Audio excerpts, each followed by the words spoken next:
Hello friends, Colorado School Halol presenting this video regarding Standard 9th English Medium subject Social Science. Friends, today we will start our subject Social Science with chapter number 1. Chapter number 1 is about the rise of British rule in India. Rise of British rule in India. The chapter is discussion about whenever the British East India Company started its rule in India from that time, and before that what happened, how they come in India, and which kind of policy they were adopted on the Indian people, how they make how they made the people in trouble. That all these things are described in this chapter. One by one, line by line, I will explain this chapter. Okay.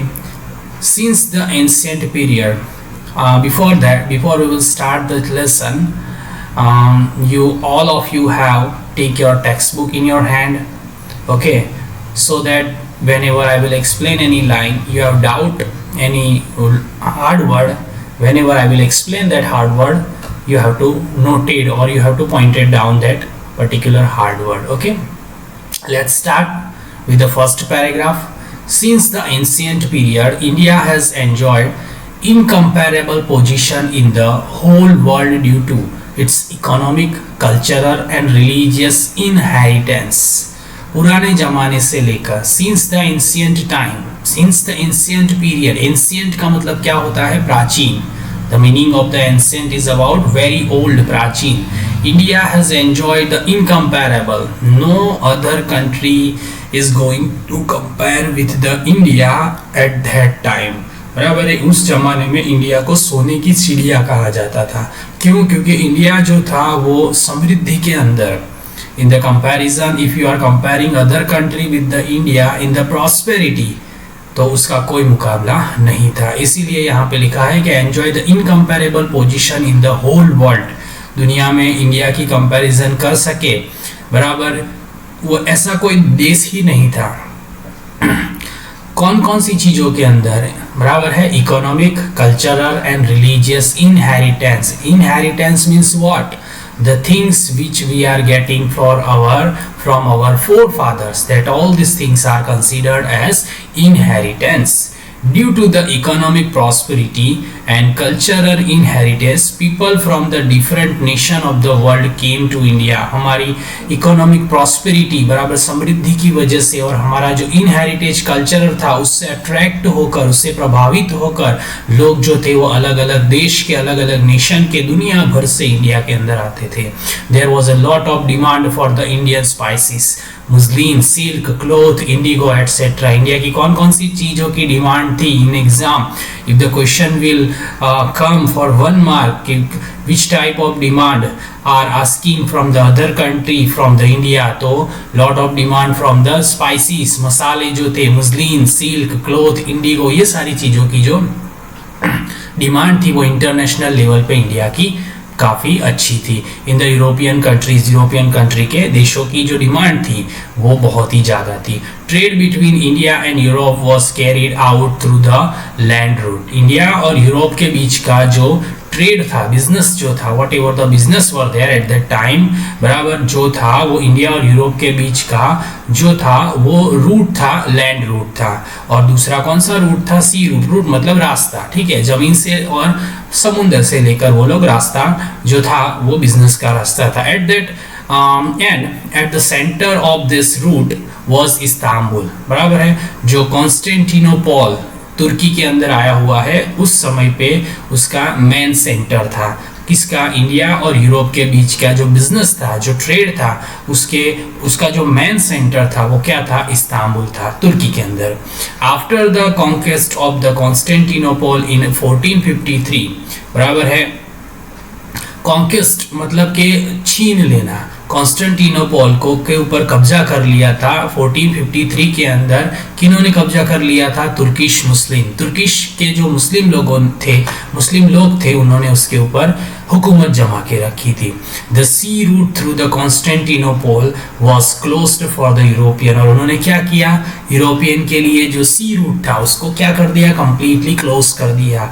they were not giving the permission for the to the European people for trading, ठीक है, उनको permission नहीं दी जाती थी India में आकर business करने के लिए। किसके द्वारा? तुर्किश मुस्लिम, क्योंकि तुर्किश मुस्लिम ने कब्जा कर लिया था उसके ऊपर, किसके ऊपर? इस्तांबुल के ऊपर, जो उनका कॉन्स्टेंटिनोपल उस टाइम पे जो था वो उनका ट्रेड सेंटर था। Since they could not do without the spices, लेकिन उस टाइम पे वो लोग इंडिया के स्पाइसेस के बगैर नहीं रह सकते थे। The European failed compelled to discover a new sea route, इसीलिए यूरोपियन ने सोचा, उन्होंने फील किया, उन्होंने थिंकिंग किया कि भाई हम लोगों को नया रास्ता ढूंढना पड़ेगा, सी रूट के थ्रू हम एक नया रास्ता ढूंढेंगे जहां से आकर हम इंडिया के अंदर बिजनेस कर सके, इंडियन लोगों के साथ ट्रेड कर सके, बराबर है, व्यापार कर सके। So an era of the geographical discoveries began, और उस टाइम से लेकर जियोग्राफिकल एरा जो था वो उसकी शुरुआत होती है।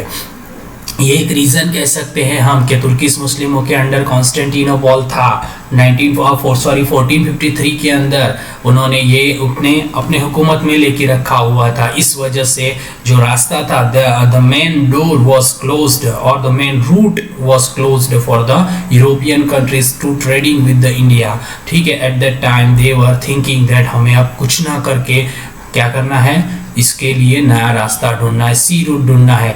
तो अब सी रूट ढूंढने के लिए उन्होंने क्या किया? Discovery of the sea route to India, India के लिए जो सी रूट था उसके लिए क्या डिस्कवरी, उन्होंने किस तरीके से शुरुआत की? With the inspiration, encouragement and economic help from the Portuguese king. अब पोर्टुगल का उस समय का जो किंग था जिसका नाम क्या था? प्रिंस हेनरी जो था उसने जो यूरोपियन लोगों को इंस्पिरेशन दी, एनकरेजमेंट किया और इकोनॉमिक भी हेल्प की, पैसों से भी हेल्प की, एनकरेज मोरल बुस्टअप भी किया उन्होंने, और उनसे काफ़ी इंस्पायर होके उन्होंने सम ब्रेव पीपल, कुछ बहादुर लोग, सम ब्रेव पीपल मीन्स कुछ बहादुर लोग, began efforts to discover new sea route, उन्होंने शुरू किया। बिगन मीन्स टू स्टार्ट, बराबर, एफर्ट्स मीन्स कोशिश करना, क्या करना स्टार्ट किया? कोशिश करना। कौन सी चीज़ को लेकर उन्होंने कोशिश की? Discover a new sea route, उन्होंने नया रास्ता ढूंढने के लिए शुरुआत की। Many great man try to discover sea route to India, बहुत सारे महान लोगों ने कोशिश की कि वो इंडिया के अंदर आने के लिए सी रूट को ढूंढ सके, बराबर है। मेनली एक नाम था उसका Bartholomew Dias, who discover the Cape of Good Hope, बराबर है। बर्थोलोमो डियास करके एक पर्सन था, बर्थोलोमो डियास ने सबसे पहले डिस्कवर किया कैप ऑफ गुड होप करके एक आइलैंड था, उसको डिस्कवर किया with the economic assistance from the king of Spain, ठीक है, economic assistance from the king of Spain. Christopher Columbus began his adventure of discovering a new sea route. Christopher Columbus जो था वो एक adventure person था, उसने शुरू किया था, लेकिन उसको हेल्प करने वाला जो पर्सन था वो स्पेन का किंग था। उसने उसको इकोनॉमिक यानी कि आर्थिक तरीके से उसने उसकी हेल्प की थी, और उसकी हेल्प की वजह से क्रिस्टोफर कोलंबस ने शुरू किया डिस्कवर करने के लिए, ढूंढने के लिए नया सी root, which again came to a stop at an island presently known as West Indies। और क्रिस्टोफर कोलंबस उस टाइम पे जो आइलैंड पे आके रुका था वो आज की डेट में वेस्ट इंडीज के नाम से जाना जाता है। Situated at the Atlantic ocean, और वो कहाँ पे आया हुआ है? वेस्ट इंडीज अटलांटिक ओशियन के अंदर आया हुआ है। Columbus who had believed throughout of his life that he had discovered a new sea route to India, discover कर दिया है ऐसा उसने अपनी पूरी लाइफ तक, उसका यही मानना था, पूरी लाइफ तक उसने यही सोचा कि मैंने तो इंडिया के लिए जो जाने का, सी रूट के थ्रू जाने का जो रास्ता है वो मैंने ही खोजा है। Who thought that? Christopher Columbus. Actually he didn't find the way to India, he find the West Indies, had actually discovered a new land, लेकिन उसने एक्चुअली में क्या किया था? नया सी लैंड ढूंढ लिया था। Since the clarification was made by the Amerigo वेस्टुपी। अमेरिको वेस्टुपी जो जिसके नाम के ऊपर से this new land began to known as America.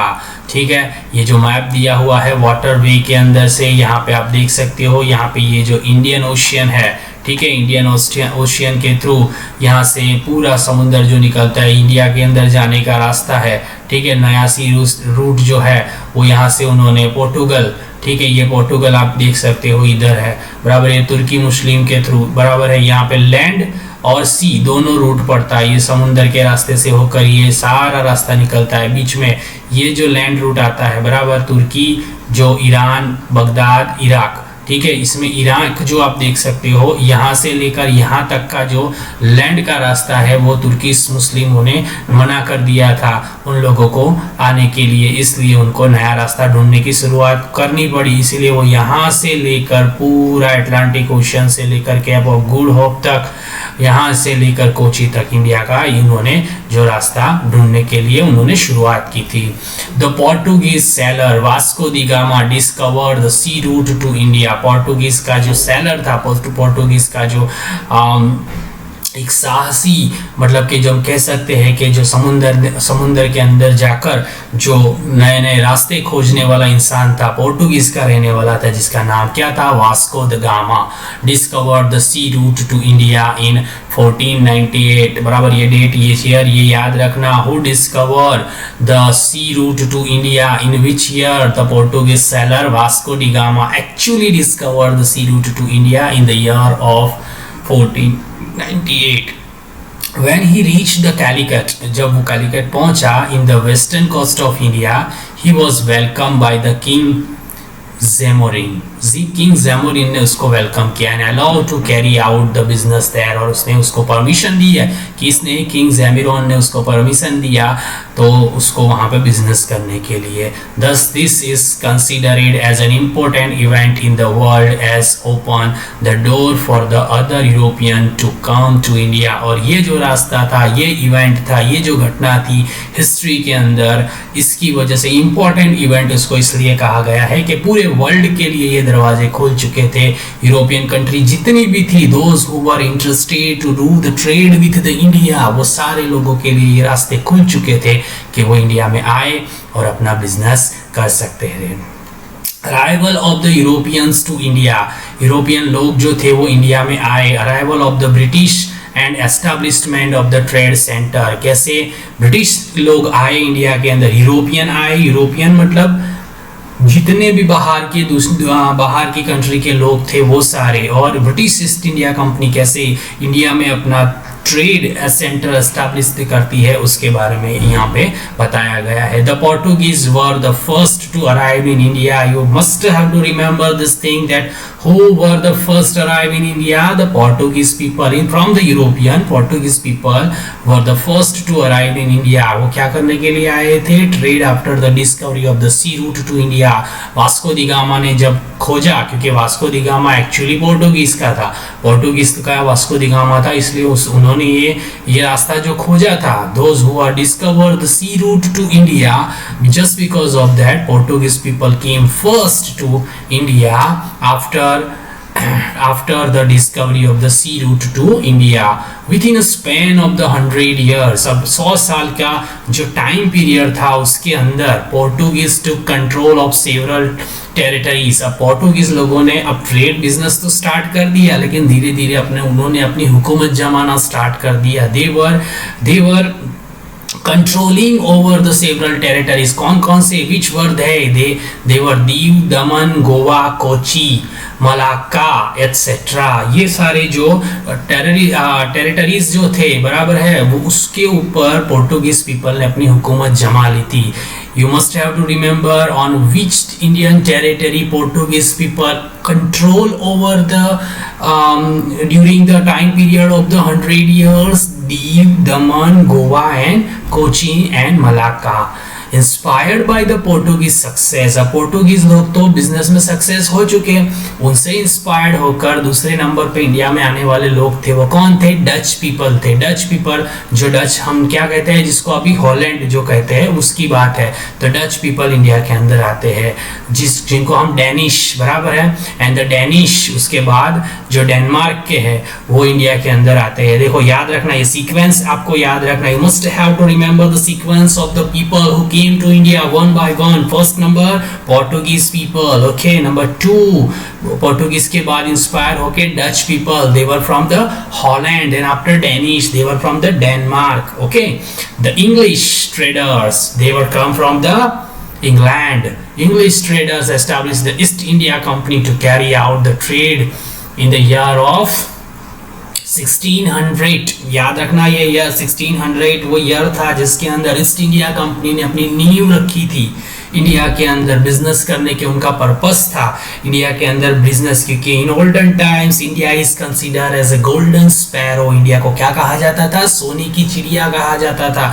बहुत सारे लोगों इंडिया से अट्रैक्ट थे, बहुत सारे लोग जो थे वो इंडिया को अपने बिजनेस के लिए यूज करना चाहते थे। When the queen Elizabeth, whenever the east India company came in India for the trading purpose, queen Elizabeth, जो क्वीन एलिजाबेथ थी, जो इंग्लैंड की महारानी थी उस टाइम पे, was England give the permission to the East India Company to carry out the trade with the Eastern countries। Eastern country के साथ वो कैरिड परमिशन करने के लिए क्वीन एलिजाबेथ ने उनको परमिशन दी हुई थी। द फर्स्ट शिप, ये याद रखना, कौन उसका कैप्टन था? The first ship under the leadership of the captain William Hawkins, बराबर, ये नाम याद रखना क्योंकि एग्जाम में पूछा जाता है। In exam the question will arrive from this line, who was the captain when the first ship of the east India company came in the India at first time? The name of that captain was Captain William Hawkins, arrived in where?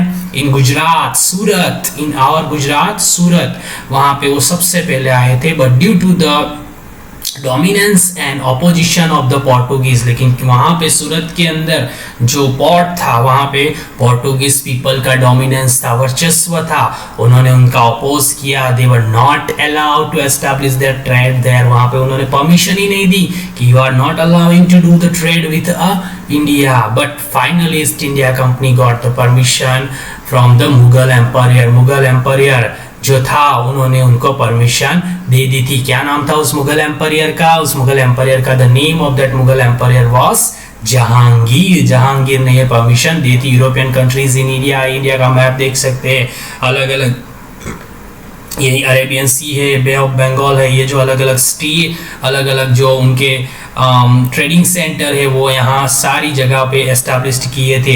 देखो यहाँ पे जो blue colour, pink colour का जो star बना है उसमें लिखा हुआ है पोर्टुगीज कॉलोनी, जितने भी पिंक कलर के स्टार है, बराबर। ये जो वॉयलेट कलर के अंदर है वो फ्रेंच कॉलोनी है। यहाँ पे फ्रेंच लोगों ने अपना वर्चस्व जमा के रखा हुआ था और ब्रिटिश कंपनी ने 1 2 3 बराबर है, ये सारी जगहों पे अपना वर्चस्व, अपनी हुकूमत जमा के रखी हुई थी। तो ये सारी चीजें हमको याद रखनी है, ठीक है।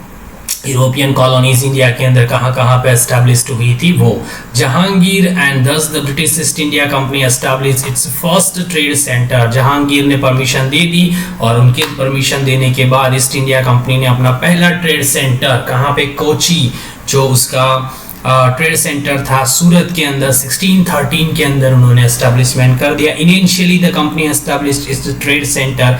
उसके बाद उन्होंने गुजरात में 3 जगह, कहाँ कहाँ पे? सूरत, भरूच और अहमदाबाद। सूरत, भरूच और अहमदाबाद में ईस्ट इंडिया कंपनी ने अपना जो ट्रेडिंग सेंटर था वो एस्टैब्लिश कर चुके थे। But due to the strong presence of the Maratha in this region, अब क्या था कि भाई मराठाओं का उस टाइम पे बहुत ही हुकूमत चलता था, बराबर है। उस टाइम पे उनकी जो हुकूमत थी, उनकी जो ताकत थी वो बहुत ही ज़्यादा थी। मराठाओं के रीजन के ऊपर कंपनी का वर्चस्व कर पाना, उनका कमांड कर पाना इतना इजी नहीं था। Company sensed danger to its existence and hence move towards the south and east direction where they set up their their set up their centers into the Machilipatnam. तो वहाँ पे अब बहुत ज़्यादा अपोज होने के बाद मराठाओं के उन्होंने अपनी जो ईस्ट इंडिया कंपनी जो थी उसका डायरेक्शन वहाँ से हटा लिया और उसके बाद उन्होंने अपना जो सेंटर था वो कहाँ पे एस्टेब्लिश कर दिया,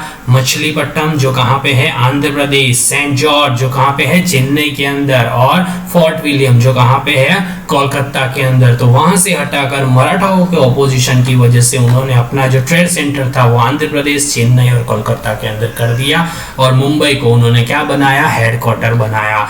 इन the year of 1687 AD Mumbai को क्या बनाते हैं, वो अपना headquarter. The French East India Company arrived in India for the trade in 1668। French East India Company India के अंदर अपना बिजनेस पर्पस लेके आई थी, कौन से साल में, 1668 के अंदर आई थी, and eventually set up the trade centre in Mahe. उसके बाद उन्होंने इवेंचुअली धीरे धीरे अपना ट्रेड सेंटर एस्टैब्लिश किया माहे के अंदर, कराचकल, पौंडीचेरी बराबर है, उसके बाद चंद्रनगर, मछलीपट्टम, ये सब जगह पे किन्होंने, फ्रेंच ईस्ट इंडिया कंपनी ने 1668 के अंदर अपना ट्रेड सेंटर एस्टैब्लिश किया। In the 18th century the English and the French was constantly busy establishing their rule in the entire world। अब 18th century थी वो दो कंट्रियों के नाम के ऊपर थी, वो था इंग्लैंड और फ्रेंच बराबर है, इंग्लिश और फ्रेंच पीपल दोनों जो थे, फ्रांस और इंग्लैंड बराबर है, इंग्लिश और फ्रेंच पीपल जो थे वो बिजी थे 18th century के अंदर पूरे वर्ल्ड के ऊपर। We are not talking about only of India, we are talking about the entire world. तो उन्होंने जो पूरी दुनिया के ऊपर हुकूमत जमा के रखी हुई थी, कॉन्करिंग मोर टेरिटरीज, और उन्होंने बहुत सारी ज़्यादा टेरिटरीज के ऊपर अपना हुकूमत जमाया। बिटवीन 1746 से लेकर 1763 तक देयर वर 3 मैसूर वॉर बराबर, 3 बार मैसूर की लड़ाई लड़ी जा चुकी है 1746 से लेकर 1763 तक। Between the time period of 1746 to 1763 there were 3 Mysore War between the French East India Company and British East India Company in India। French East India company और ब्रिटिश ईस्ट इंडिया कंपनी जो India के अंदर थी, 3 बार मैसूर के war लड़ाए जा चुके थे उस टाइम पे, विच फ्रेंच ईस्ट इंडिया कंपनी तीनों बार हार चुकी थी, दस making easy the expansion of the British east India company. और इस हार की वजह से ये आसान हो गया ईस्ट इंडिया कंपनी को अपना इस्टेब्लिशमेंट करना इंडिया के अंदर। दस at the end of the battle for power के लिए जो ये लड़ाई थी, ताकत के लिए जो लड़ाई थी, वो कौन हार चुका था ईस्ट इंडिया कंपनी के सामने, कौन हार चुका था, मैसूर की लड़ाई जिनके साथ हुई थी, फ्रेंच लोग जो हार चुके थे। The Portuguese were left with, Portuguese लोग जो थे वो दीव दमन गोवा छोड़ के वहां से निकल चुके थे, और French had there trade centre, और फ्रेंच लोगों के ट्रेड सेंटर जो थे चंद्रनगर, माहे, काचिकाल एंड पौंडीचेरी के अंदर थे। Meanwhile the Dutch had leave over forever, और डच पीपल जो थे वो धीरे धीरे वहां से निकल गए। और उसके बाद आता है battle of Plassey. Battle of Plassey किस किस के बीच में लड़ा गया था, क्यों लड़ा गया था, कैसे लड़ा गया था, उसके पीछे के क्या रीज़न थे, कौन हारा था, कौन जीता था, उसके बारे में हम लोग डिस्कस करेंगे हमारे अगले वीडियो के अंदर, वीडियो नंबर 2 के अंदर। फ्रेंड्स हमने यहाँ तक जो भी इंफॉर्मेशन ली है मैंने उसको वर्ड टू वर्ड एक्सप्लेन किया है। I hope you all guys can understand बराबर है। उसको फिर से अगर समझ ना पड़े तो अगेन एंड अगेन सुनना, किस तरीके से ईस्ट इंडिया कंपनी इंडिया के अंदर आती है बराबर है, किस तरीके से अपना जो रूल है वो जमाती है, किस तरीके से वो अपने ट्रेडिंग सेंटर एस्टैब्लिश करती है, और किस तरीके से वो कहाँ कहाँ पे ईस्ट इंडिया कंपनी के अलावा कौन कौन से ऐसे दूसरे लोग थे वो जो इंडिया के अंदर आए, किन्होंने ट्रेडिंग सेंटर एस्टैब्लिश किए, जो कौन कौन लोग थे जिन्होंने एफर्ट किए बराबर है सी रूट ढूंढने के लिए, ये सारी चीज़ों की इंफॉर्मेशन हमने यहाँ पे देखी है। From our next video we will discuss further about this lesson. ठीक है, इसके related whatever the question answers were there I will send you that all question answer. You must have to write down that in your notebook, compulsory, it is compulsory to all of you बराबर है, ये आपको लिखना ही है, that is compulsory. I will check your notebook, I will call you to check your notebook from anyone those who I have to doubt. Okay, तो ये सारी चीजें आपको करनी है. In our next video we will discuss about this topic, this unit, this chapter further. Okay, bye.